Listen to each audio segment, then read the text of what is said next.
Hello, everyone. Dr. Weston, and who Hello, else how are is you? here? Can you hear me? Yes, I can hear you well. Good. I can also hear you well. Greetings. Great.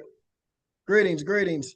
Um, Thank you so much for agreeing to participate. I think we're just waiting on, well, we're a few minutes early. I just want to see who else was here. Just make sure everyone sounds good.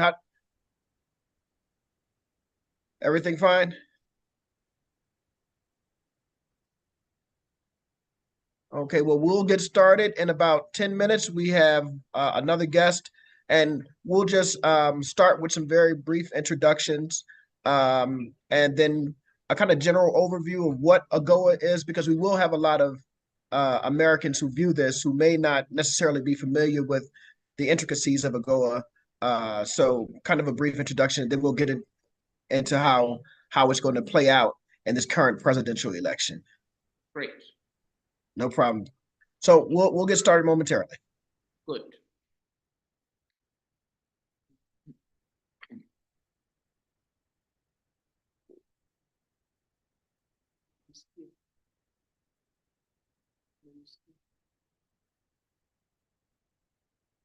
Hii maswali ya goa ni mingi.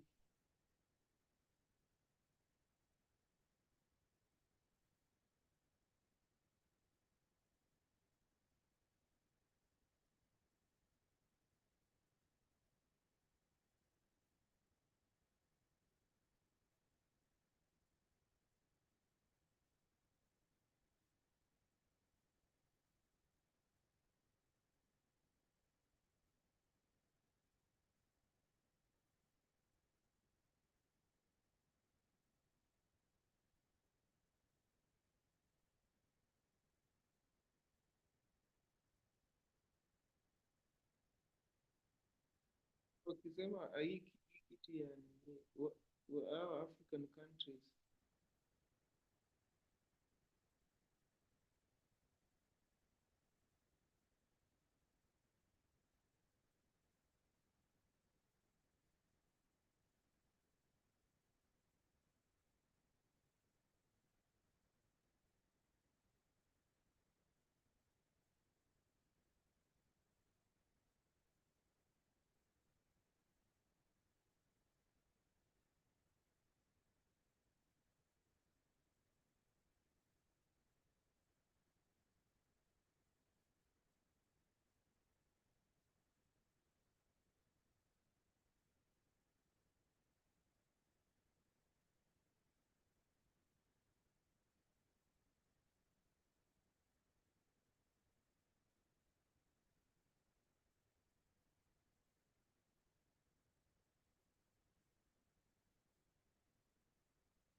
All right. See, Dr. Whitney has joined us also. Saad, how are you? I am well, sir. How are you? Good. Is this okay? No, yeah, that's fine. You can see I'm outside enjoying this beautiful weather we have in Johannesburg today. I'm jealous, 100% jealous. Definitely. So we have Dr. Weston on also with us, and it's it is 3 o'clock on the dot, so we can get started. Um, First of all, I want to welcome everyone out to our weekly U.S. election webinar series. This series from the African Study of the United States seeks to better understand some of the implications of the U.S. elections on the continent of Africa, as well as with the members of the African diaspora. For the next, now until the election, we'll have these weekly series where we delve into different topics related to the U.S. And the African continent. And I don't think there is a bigger topic right now than AGOA.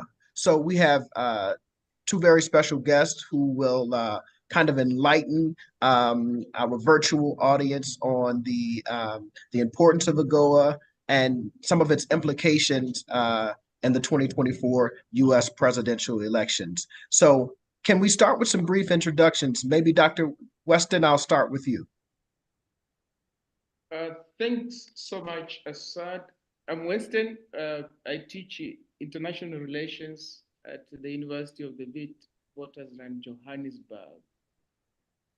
It's a pleasure to have been invited to this webinar and Absolutely. talk about U.S.-African relations. Thank you. Absolutely. Dr. Whitney? Thank you very much. Let me add my thanks for inviting me to participate in this webinar. It's very timely and important. My background is I've been working in African affairs for multiple decades. I served as Deputy Assistant Secretary of State under President Clinton for Africa when we got the African Growth and Opportunity Act passed through Congress. So I've been very involved with the legislation and promoting U.S. trade and investment with the continent. I'm also a non-resident senior fellow at the Brookings Institution, a think tank here in Washington. Thanks. Absolutely. So let's kind of jump in it. So for the layperson who may not be familiar with AGOA, Dr. Whitney, what is the African Growth and Opportunity Act, and what was its primary objective when it was established in 2000? So its primary objective was to foster a new relationship between the United States and the continent.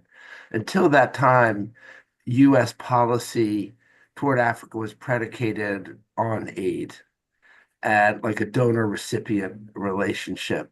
Mm-hmm. What AGOA did was that it brought trade to the center of the U.S.-African relationship by lowering to zero the tariffs on some 6,000 products, with the idea that it would stimulate trade and that would stimulate job creation, it would stimulate tech transfer, and it would create relations based on mutual benefit and mutual gain. Mm-hmm. So that was the overarching objective, and I think it's important to add that it was also seen as a stimulus to good governance, because as folks might be aware, there's some conditionalities that are sort of put into the legislation. Governments have to be moving toward democratic reforms, economic reforms, and can't be seen as a threat to the United States. And, we can get into that, but it's important to recognize that's a feature of AGOA as well. Absolutely. Dr. Weston? Great, thanks, Assad. Basically, AGOA was basically meant to do away with this paternalizing relationship that the United States has had with Africa for so many years. This dependency syndrome, to do away with it and promote investment, to promote industrialization, to promote value addition to the primary goods that Africa produces. create jobs and tackle poverty and inequalities in Africa with the intention of stabilizing African countries. And of course, the question of eligibility. It was not, it didn't have an open door policy. Eligibility was predicated on meeting certain requirements as far as the rule of law is concerned, human rights, democratization, and those kind of things. So AGOA was also meant to enhance, as it were, inclusive politics on the continent and responsive governance. Thank you. Absolutely. So to follow up, what products are African countries currently able to export duty-free to the U.S. under AGOA, and how has that impacted their economies? Who wants to take this one? Let's say Dr. Whitney. Okay. Thanks, Assad. So the products that I pay attention to, and we just did a piece on this for Brookings, are the non-crude oil based products. Oil comes in duty free under AGOA, but I think it's important to look beyond AGOA and look at those products that create jobs and add value. And the volume of those products over the last 20 years has been about $100 billion. And South Africa accounts for almost half of that. And principally automobiles have been the driver of their numbers. But it's important to realize that the South African automobile industry also has regional implications. You know, leather seats come from Lesotho. Swaziland makes harnesses. And so there is that ripple effect.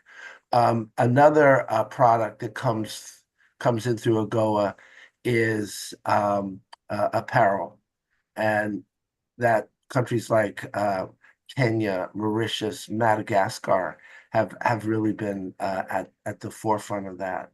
And I think, you know, it begins to tail off, and I think that's sort of the challenge before us, because AGOA is set to expire next year, and there's a debate about renewing it, how to make it more impactful, and how to make it more relevant. And that's sort of certainly top of mind to many of us here in the U.S. and I know in Africa about how we can do that.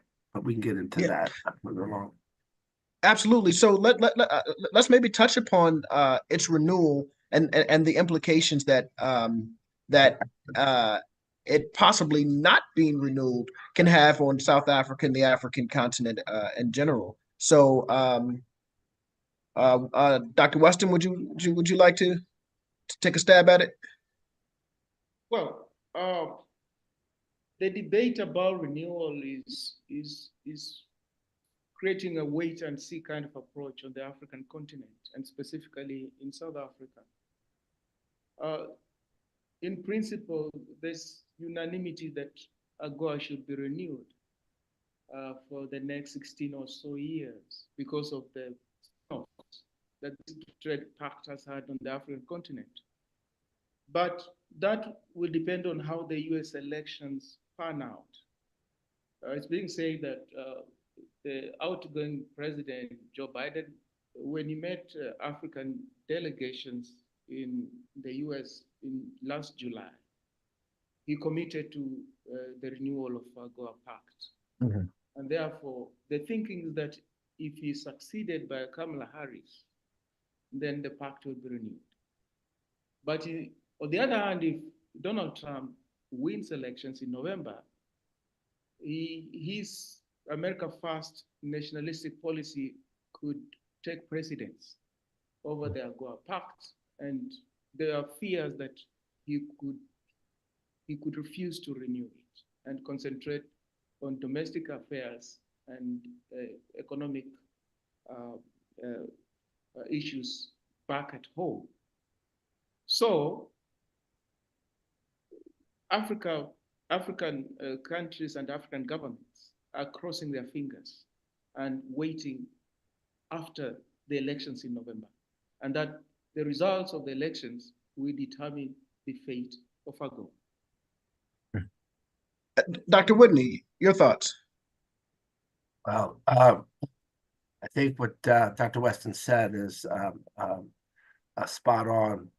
I think one of the things that is very important to remember is that when AGOA was passed in 2000, it created a bipartisan consensus in the US Congress that the US has interests in Africa worth investing in. So shortly after AGOA was passed, $15 billion was allocated for PEPFAR. The Millennium Challenge Corporation was created. Under President Obama, Feed the Future and the Power Africa Act were created. And even under Trump last time, the BUILD Act was passed, which created the U.S. Development Finance Corporation. So to be honest with you, I'm hopeful that this bipartisan consensus that the U.S. has an interest in Africa worth investing in will continue if even if Donald Trump is elected as president. But Weston said something quite important. You know, the fact that it hasn't been renewed creates uncertainty, and not just of governments, but of companies. We heard at the AGOA forum last July here in Washington, the ambassador from Lesotho saying that Lesotho is already losing orders from companies who need to have an 18-month lead time, and that's leading to job loss. So I think, there's a real desire to get AGOA renewed as soon as possible. And there's some hope that it will happen after the elections and before the new Congress is sworn in January. So there are some, there's some buzzing circling around about the possibility of South Africa being excluded from AGOA. What are those implications for South Africa if that were to happen? I believe Brookings recently, maybe about a year or so, released a report about AGOA and South Africa's exclusion and how it would impact the economy. Since that was a Brookings report, I'm sure you're familiar. Would you mind kind of talking about the implications if South Africa is excluded? Yeah, from where I sit, that would be a disaster. That would be a huge mistake, and it would further isolate the U.S. from the continent. But you're very much correct. There are elements in the U.S. Congress that see South Africa as having strayed from its non-aligned policy, and they cite, the prosecution of Israel at the International Court of Justice, the hosting of joint military exercises with China and Russia. I think that is short-sighted because they've also hosted military exercises with the United States 4 times. They cite South Africa's role in the BRICS and hosting the BRICS. Well, South Africa is going to host the G20 in 2026. So, I think that South Africa's recent elections has lowered the temperature because with those elections, South Africa demonstrated once again that it's the strongest democracy on the continent. And I don't think the U.S. wants to be in a position of isolating itself from South Africa at a time when there's democratic backsliding across the continent. So the result is that there's legislation that requires the executive branch within 60 days to provide an assessment of U.S.-South African relations. And so we'll see where that goes. On the face of it, writing a report is not such a big deal. But if people want to use that as sort of a slippery slope to more punitive actions, then it becomes problematic. Dr. Weston? Thanks. Yes. And that there in what Dr. Witness said lies in the paradox of AGOA, that it's perceived by its critics that it's used as some kind of leverage that the US uses against countries that do not belong within its orbit. And therefore, the US is very much uncomfortable with South Africa's close relationship with the BRICS member states, such as specifically China and Russia. And they would like them to desist from that. But South Africa argues that it's only interested in international law. It's a non-aligned as far as the Russia-Ukraine conflict is concerned. And its litigation at the International Court of Justice is for the interest of international law. It's the interest of international peace and security. So it's not at all in violation of the US security and foreign policy interests. And therefore, as Dr. Whitney said, I don't think the US can afford to fall out with South Africa to such an extent that South Africa is suspended from AGOA the way it happened with Ethiopia. They are going to find some kind of middle ground, and specifically in the wake of the elections that were held recently, which brought, basically various political parties in the government. It's going to lower, that ideological polarity that the South African government previously has had with the US and many other actors from the global. Absolutely. As you guys mentioned, one of the requirements for AGOA eligibility is the establishment of market-based economies and political reforms. How well have participating countries met those standards outside of South Africa, and what challenges remain? Dr. Whitney? Well, there are 49 sub-Saharan African countries that are eligible for AGOA. The current number of eligible countries is about 32. We have seen countries go through coups and transition back to democratic governments to get back into AGOA. We've seen that. But I think as Dr. Weston said, we've seen a tendency over the last several years to sort of weaponize AGOA, I think, as a way, as a term of art. And this year alone, 4 countries have been denied AGOA benefits because of democratic backsliding or violation of human rights. And I think it's creating a dilemma for the United States because we're trying to use our trade policy as a governance policy. It's not doing both very well.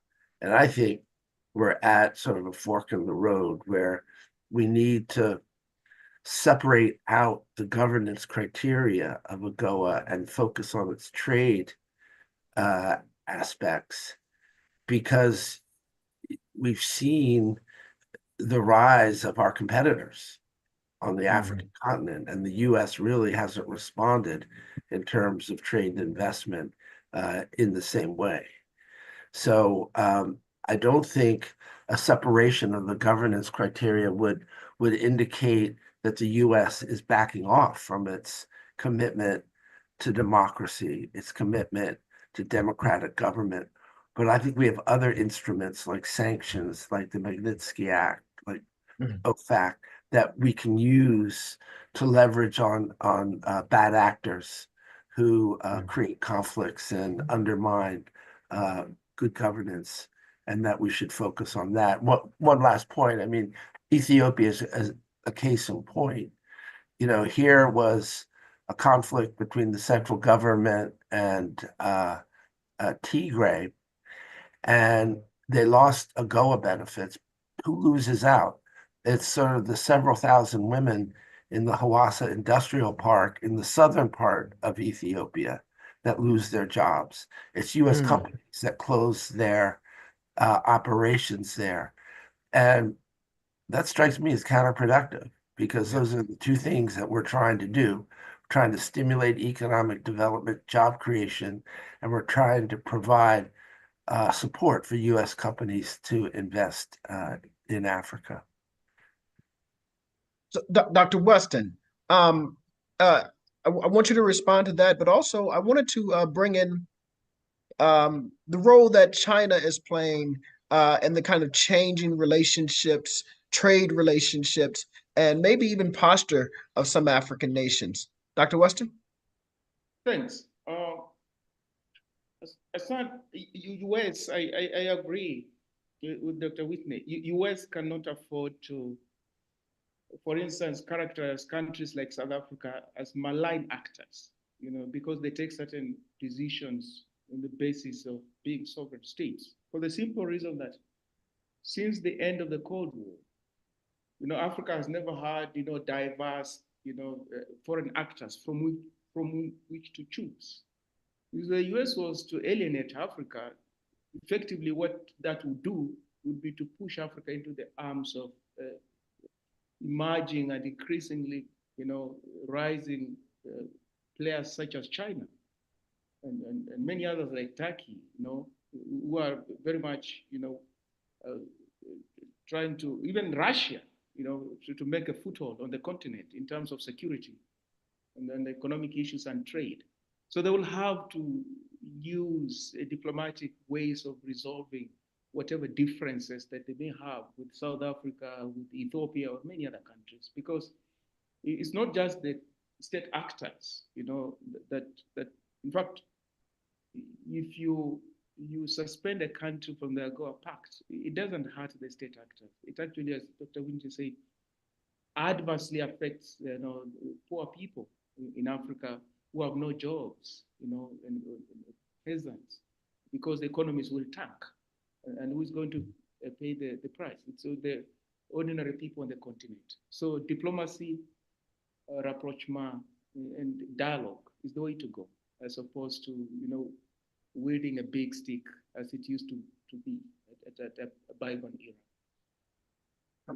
We have a question from one of our colleagues here at the African Center for the Study of the U.S. Valerie, do you want to hop on and ask your question?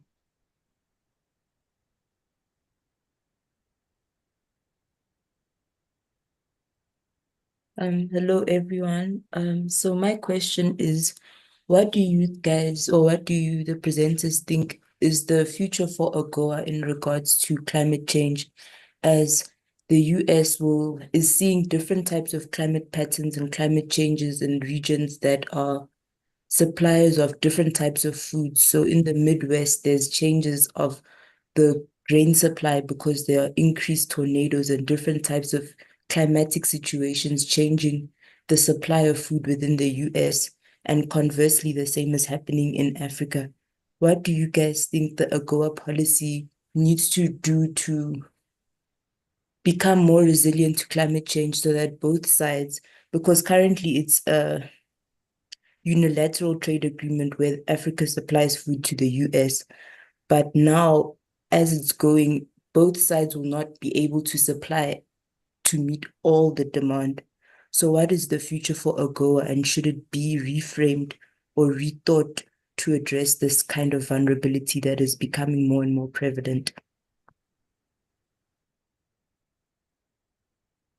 Leave it to Val to give us a really serious, heavy question. I love it. So who wants to take a stab at it? Dr. Whitney, Dr. Weston? Want me to go first, Dr. Weston? Thanks, Dr. Winnie. Yeah, that's a serious issue. Climate change is our existential threat as we speak currently. And actually, quite a number of these African countries are exporting, foodstuffs to the U.S. market: sugar, nuts, wheat, legumes, fruits, and a whole host of things. And therefore, efforts that are being put in place to address, mitigate the adverse effects of climate change have to go hand in hand with boosting trade between the US and African countries. And therefore, I don't think it's an either or approach. In as much as African countries are encouraged to, take advantage of the AGOA Pact, the West, and specifically the US, because of its immense resource, as to help these countries cope the adverse effects of climate change, especially vis-a-vis agriculture is concerned. And African countries should also prioritize that concern as far as the well-being of their people is concerned. And therefore, I agree with the person who asked the question that indeed climate change could actually dent these AGOA pact going into the future. And I'm 100% sure that these various governments, including the US, are acutely aware of that. And it's not an issue that it's been relegated to the back burner. Right. Let me just follow up on that. I think one of the challenges for the United States vis-a-vis Africa and AGOA and the commercial relationship is getting more US investment into the continent. And, most investors, you mentioned Africa, and so the first thing that they think about is like, what's the risk? Where many of us, first question we ask is, what's the opportunity? And the opportunity is immense. But the challenge is, how do you change that mindset among American businesses toward the continent? And one of the answers, I think, was put in the Inflation Reduction Act, which passed in 2022. And that one of the intents of the Inflation Reduction Act was to stimulate US investment in critical minerals and to add value in those countries that produce critical minerals. Now, the catch is that you had to have a free trade agreement with the United States to have those investment incentives unlocked. And the US only has one free trade agreement with an African country, and that's Morocco. And Morocco produces phosphates, which aren't generally thought of as critical minerals. So I think a number of us have been proposing, well, maybe we should, tweak the Inflation Reduction Act to include AGOA eligible countries so they can benefit from these investment incentives. Or we can take that segment of the Inflation Reduction Act and put it into a renewed African Growth and Opportunity Act. Because I think we have to, if we're going to deal with addressing agricultural supply, if we're going to address the issue of fostering renewable energies, I think we've got to get more US companies engaged in this than are to date. And I think that's one way of doing it. So I'm going to, as we kind of pivot to start talking specifically about the election, I do want to ask a question to Dr. Whitney in a very, probably the most American way I can think of. What does this mean to the everyday American? How does it go impact, the guy in Ohio who is, going to work every day, or how does it impact the everyday American? Straight answer, I'm not really sure it does, but it does in this way. And this is why this is the value I've seen in AGOA. As I mentioned earlier, apparel is one of the big beneficiaries of AGOA. So when I go to buy shirts or jeans or whatever, to be honest with you, I don't look at price. I look at, where is this product made. And when I see, a stack of jeans that say made in Eswatini or made in Lesotho, sort of right next to made in Canada, I feel really good about that, because I know the American consumer is getting a really good product from Africa. Now, the American consumer may not be looking at the tags and where the product is made, but I think over time, that kind of commerce, will really help to change how folks think about Africa when they realize that the shirts and jackets and pants that they're wearing come from the continent. So I think that's one way that AGOA can benefit.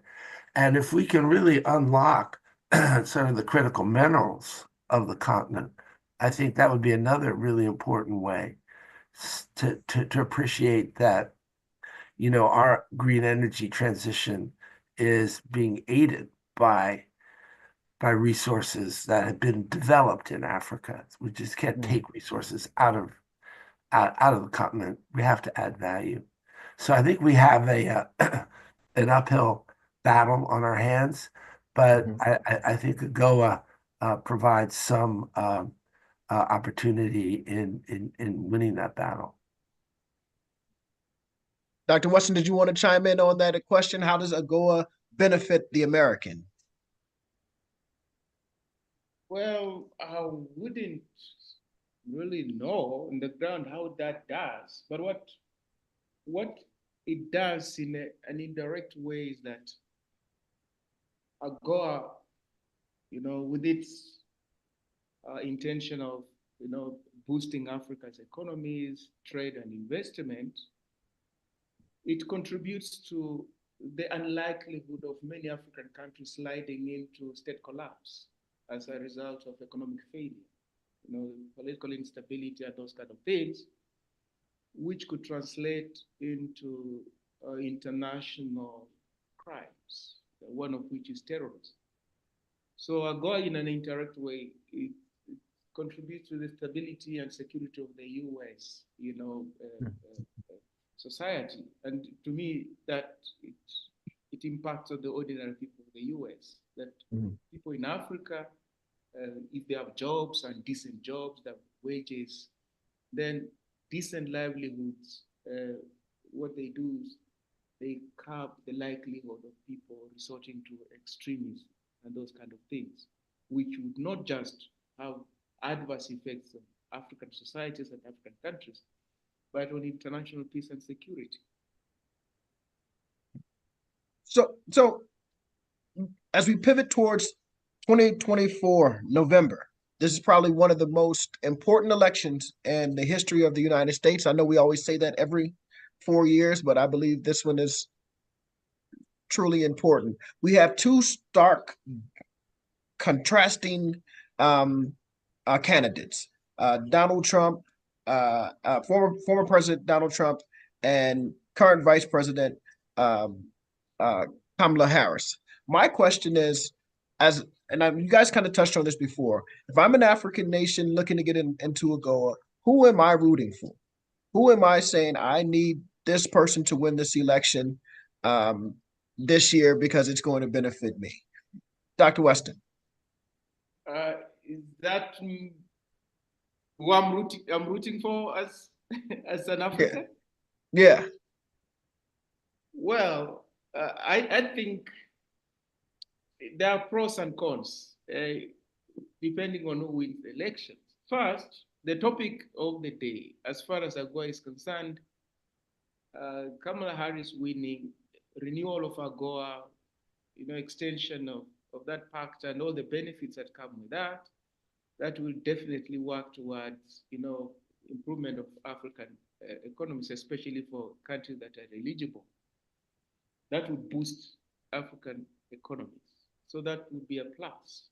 It would be in the best interest of these African governments that are eligible and the companies that are investing in Africa that Kamala Harris wins. On the other hand, there's a voice that if Donald Trump was to win and his nationalistic America First rhetoric, then he kind of distances himself from the African continent.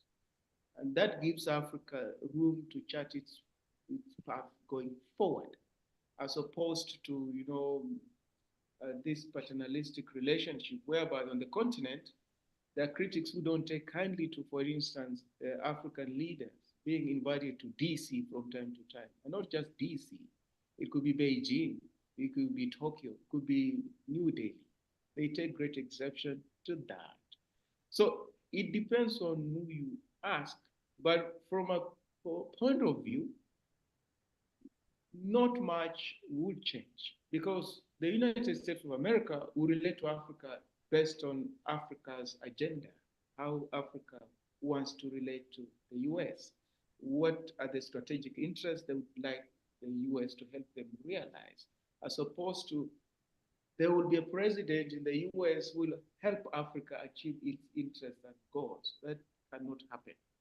So either Kamala Harris or Donald Trump would be good for Africa depending on how positioned Africa is. And if Africa is not positioned in any way, in the sense that they have no clue about their strategic interest, that election may not really, depending on how it pans out, may not really be of Yeah. much impact on the continent. So that African agency component is so special. The making sure that the continent and individual countries on the continent are actually moving strategically and negotiating in ways that are in their best interest and not necessarily the interest of those that they are trading with. Dr. Whitney, what do you think? Who if you were a sub-Saharan nation in AGOA, who are you rooting for? Well, it's a little hard for me to put myself in those shoes, but I'll I'll try. I look, I I believe in connectivity between people. I believe in, you use the phrase African agency. That's incredibly important, and I think the challenge for the U.S. is to understand that and to understand how there can be mutual benefits in that context. And, when I look at Vice President Harris's record over the last 4 years, she actually went to the continent. She went to Ghana, she went to Tanzania, she went to Zambia. And, in Ghana, she focused on education and the HBC, the historically fostering linkages with historically Black colleges and universities in the US. In Tanzania, she focused on sort of digital literacy, digital trade.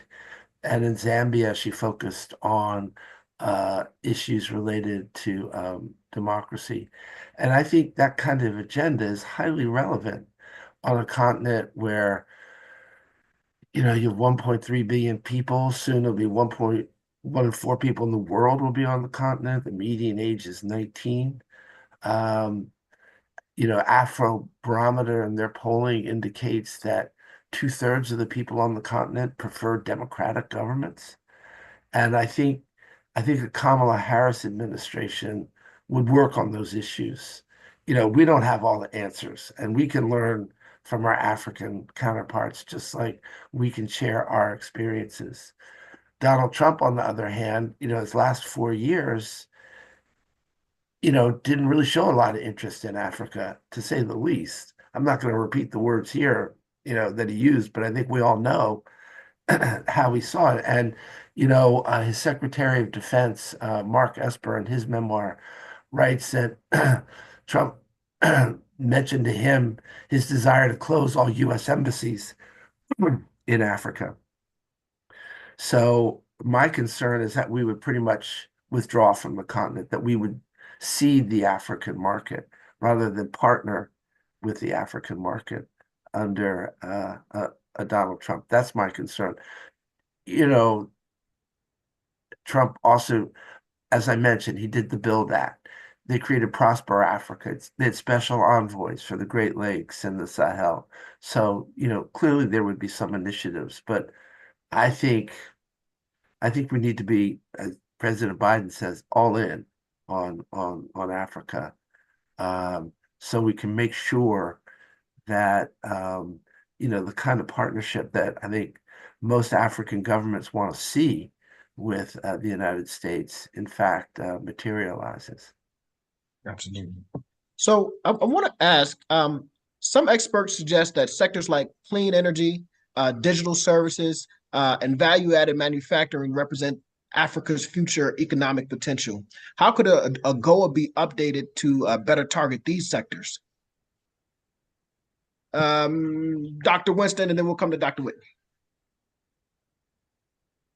Well, it depends on how the US government sees how ambitious, say, China is as far as green energy is concerned on the continent. The Chinese are increasingly prioritizing that issue on the continent, building solar farms, rolling out solar panels to African communities, especially in rural areas where electricity has not reached, and those kind of things. They're pumping in a lot of money, electric vehicles on the continent, where in not so distant future, you may see them setting up some plants on the continent. And therefore, they're ratcheting up their investments on the continent, especially as far as green energy transition is concerned. So Americans, as of now, they seem to be catching up or yet to register on the radar as far as the African continent is concerned. And therefore, it's imperative that they, recalibrate their AGOA pact so that it's in tune with these new realities that are happening, in the sense that if they don't move in speed, well, the Chinese are not just waiting in the wings. They're actually moving, galloping and going ahead. That's what I'm seeing. And the African governments and African people will not hesitate to get on board. Yeah, I see that as well. I mean, in 2009, China overtook the US as Africa's largest trading partner. Today, China's trade with Africa is 4 times what the US trade is. And that's just one indicator of what Dr. Weston was referring to, the speed with which China is moving on the continent in critical sectors. So, what can the United States do? And this is where, I sort of go back to the investments incentives. Because if Congress were to pass this, which they've done before, and specify that, these incentives would be applicable for investments in clean energy, for digital services, critical minerals, I think that would really help to focus the attention. I mean, right now you do have, the major American digital companies on the continent: Google, Microsoft, IBM, Salesforce. So I think they're there, but the question is how fast, and what about moving to AI, and how is this going to work, and how do we generate the power for AI, which consumes a lot of it, on a continent where 600 million do not have access to reliable sources of power. So I think these are some of the challenges that the U.S. needs to think through, and hopefully in the next administration they can do that and get it right. I have a question that kind of off script. How can let's go back to kind of this African agency. So how can like African nations better position themselves to take advantage of the trade or this war between the U.S. and China? How can African nations leverage this desire by both of these superpowers to be trading with the continent? Dr. Weston? Yes, African agency must begin with African governments, and they must demonstrate it in how, they strategically prioritize African needs and interests. And I think one of the avenues through which to demonstrate that would be through this latest, what is called the latest example of, very ambitious economic diplomacy, the African Continental Free Trade Area. One very huge, market on the continent, the integration of African economies, trading amongst themselves. Because intra-Africa trade is very low, abysmally, and that's not working in its interest at all. And therefore, for Africa to trade optimally with external actors, the US, China, they must first and foremost begin with the trading amongst themselves, either under the aegis of regional economic communities or under AU and its flagship, African Continental Free Trade Area. To remove those tariff barriers amongst themselves, whereby it's easier for an African country to trade with China or trade with the US or the European Union as opposed to trading with their neighbors. So the external actors, the Americans, the Chinese, can only boost what is already working locally. If that ambience is not available, and this ambience is about intra-Africa trade, then they may not do much. They may not do much. AGOA may be renewed. It may run around for quite a number of years. China may be on the continent for quite some time, but the benefits may be one way, accrue to China, accrue to the US, and Africa is left holding the wrong end of the stick. So it's incumbent upon African leaders to appreciate that the development of the continent is first and foremost their imperative. External actors can catalyze it, but it cannot be the responsibility of external actors to propel Africa forward. Dr. Weston, did you want to chime in? I mean, Dr. Whitney? Sure. I think one of the most current and relevant examples of an African leader who is navigating these challenges is President Lorenzo in Angola. Angola for so long was sort of aligned with Moscow during the Civil War. And then after that, came partners with China, and to the tune of taking on about $49 billion worth of loans from China to develop its infrastructure. But around 2017, when he was defense minister, then Defense Minister Lorenzo came to Washington to sign a strategic accord with Defense Secretary Mattis. And then most recently, President Lorenzo came to meet with President Biden, and now he's going to host President Biden next week in Luanda.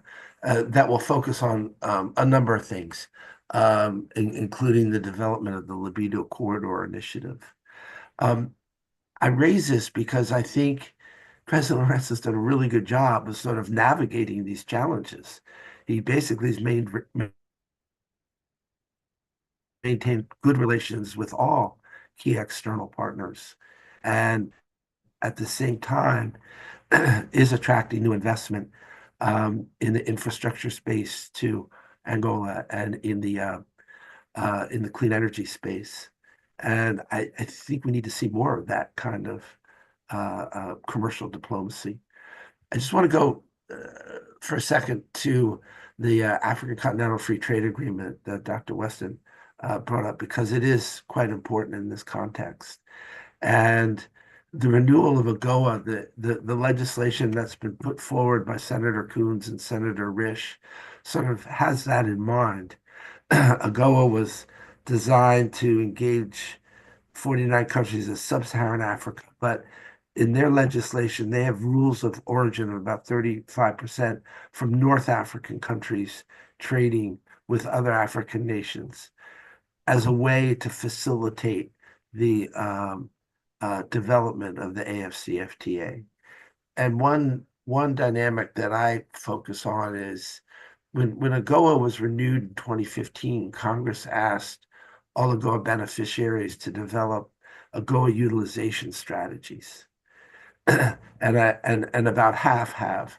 But it's not a big step from developing a strategy for increasing trade with the US to one of increasing trade with regional partners. And I think in that respect, AGOA and AfCFTA can be mutually reinforcing. Absolutely. We have, this will probably be our last question. We have one more question from our colleague Valerie, and then after that, we'll give you guys, any closing statements, and we want to make sure we respect everyone's time. So, Valerie?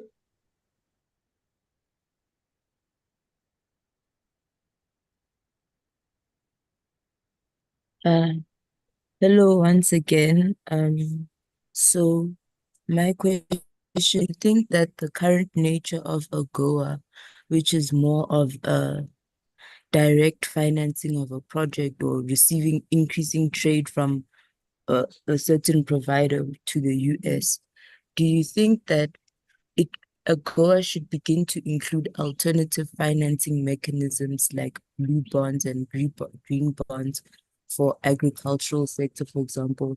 So those would be like traditional stocks and bonds, but designed exclusively for green projects, green technology integration, uh, the just economic transition, the efforts towards that, and then blue bonds are that, but for marine and seawater type of activities, whether it's trade, shipping, fishing, on different aquaculture. So do you think the current AGOA framework should try and move towards that, because it would also, in its own way, increase the idea of African agency, of African countries designing, developing their own ideas of how they will implement different strategies for development, rather than direct development for a specific set project that is being overlooked, in a way similar to what Dr. Weston mentioned of the paternalistic type of trade, whereas these blue bonds and green bonds and other carbon credits would allow African companies, African uh, business owners and all those to envision and apply for money from these bonds in their own way, in the way that they feel is most suitable. And it will also help to develop industry within these countries, whether public or private sector. Do you think this is an alternative that should be or could be considered in future or presently? Um, Dr. Weston, would you like to take it? Thank you. One, if AGOA is turned into something of an omnibus, and then it will, reenact the paternalistic relationship that we're talking about. You can't fit everything and anything there. That's why, from my point of view, it was meant to, be restricted to trade, investment, and boosting manufacturing and industrialization in Africa. But that doesn't mean that it loses sight of the latest developments as far as the issues that the speakers raised. But there are suspicions in Africa, especially as far as this climate change uh, uh, speak is concerned, and particularly when the speaker talks about carbon credits. On the continent, quite a number of people don't appreciate what that means, whether it's a ruse for the advancement of fairly deleterious agenda.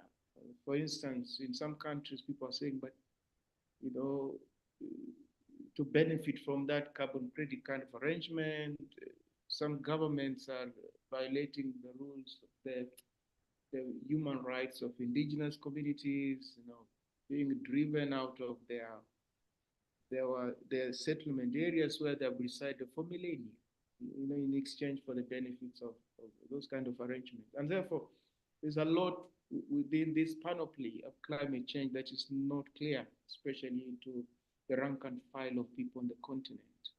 And when that is the case, it's the risk of some political actors detached from the popular aspirations, taking advantage of some of these issues to advance their own personal agenda, politically and economically, to the detriment of the African people is very high. So I think those things have to be fleshed out first and foremost. What do they entail? And secondly, AGOA cannot be the dynamo to pull Africa out of the morass of the myriad of socio-economic and political challenges it is beset with. It can act as one of the avenues from which Africa can help itself to get out of these challenges, but it cannot be the. And as I say, the agency aspect, imperative kind of responsibility on the part of the African political elite and the African people at large to take, the leading kind of role as far as some of these things are concerned cannot be overemphasized. That is from my point of view. Dr. Whitney. Yeah, I agree with Dr. Weston that AGOA cannot become an omnibus. I mean, I think AGOA faces challenges in just making sure that all countries benefit from increased trade with the United States. But Valerie, the question is extremely important.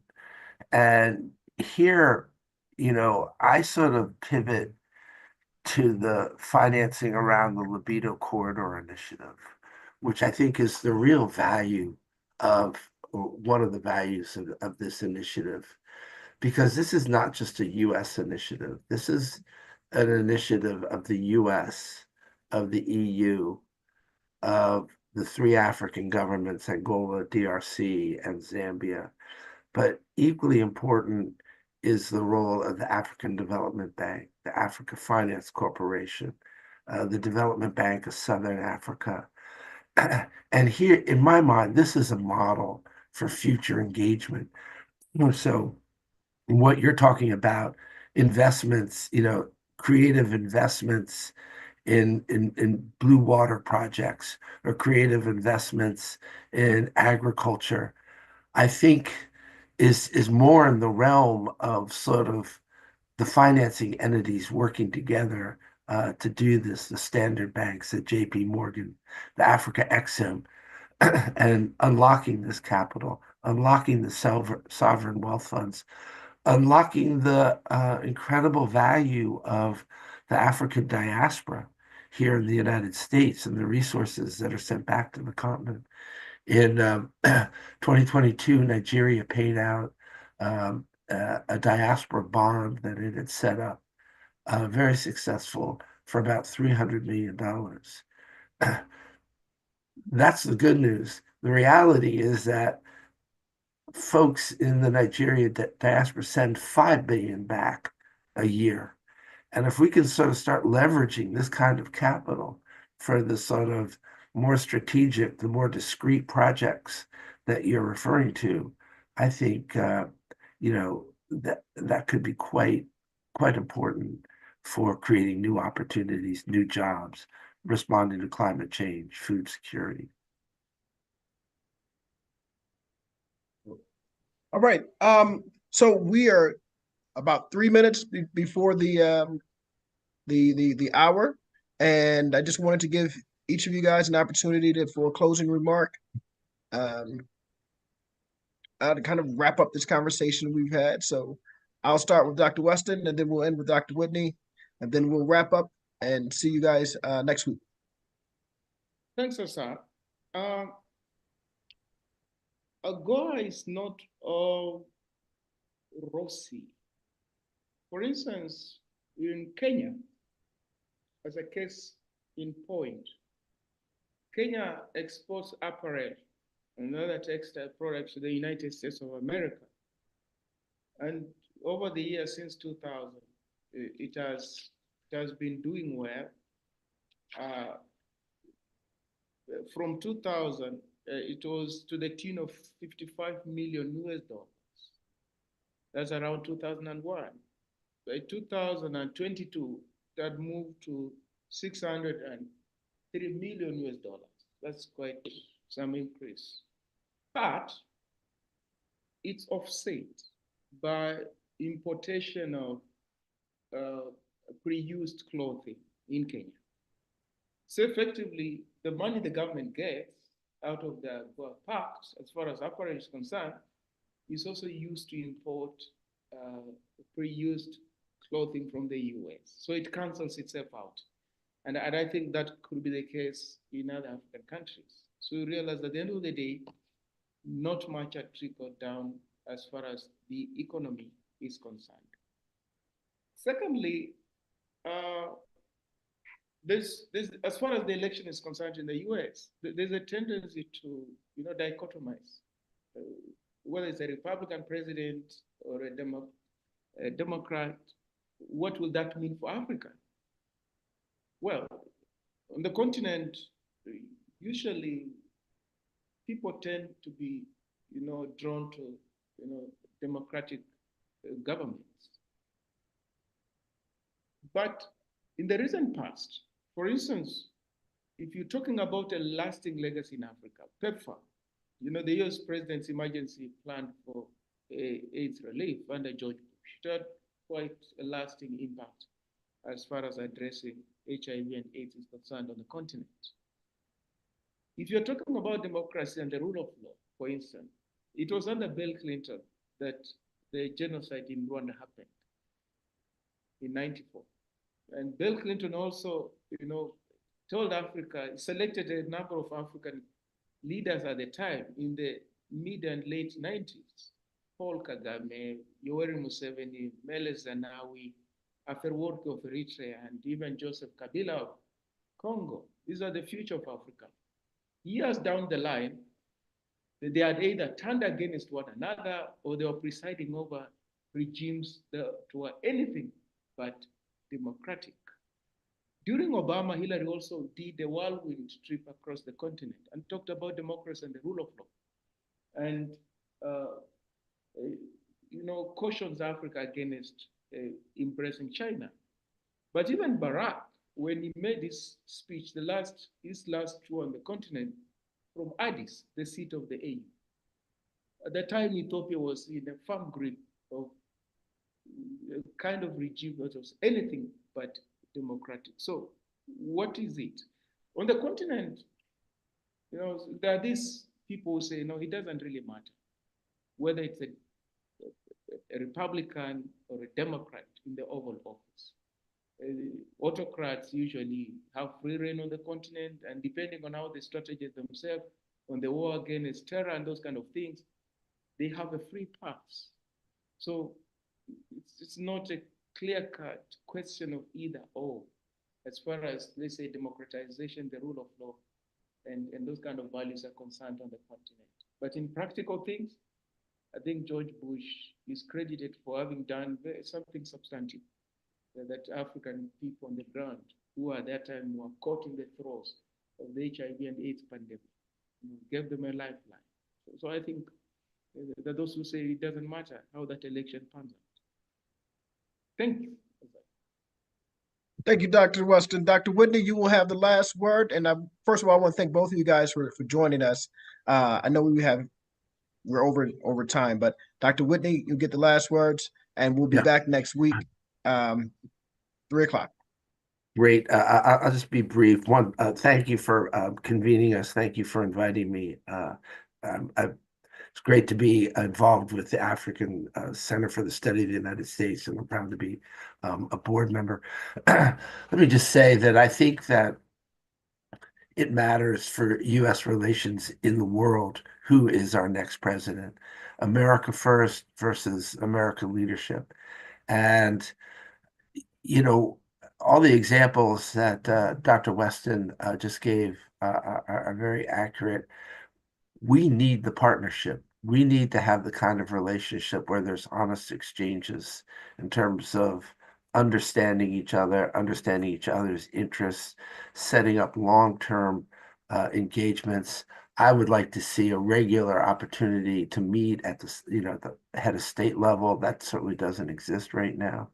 The question in the chat about AGOA's renewal, I do think a 16-year renewal is possible. That's certainly what's being presented. And I think that would be quite significant because it just shows that we're making this commitment to the continent. This is going to be enforced for 16 years, and we can build on that. We can count on that. And I think that's what we need is certainty in our relationship, because there's so much uncertainty in our world as it is. And if we can use AGOA as a building block to get that certainty, I think we would all be much better for it. So let me just leave it there, and thank you much, and look forward to the next engagement. It was a pleasure speaking with both of you guys today. Thank you guys for joining us. Everyone who is watching via YouTube as well as via YouTube access. Please join us next week as we continue these election series discussion. You guys have a good one.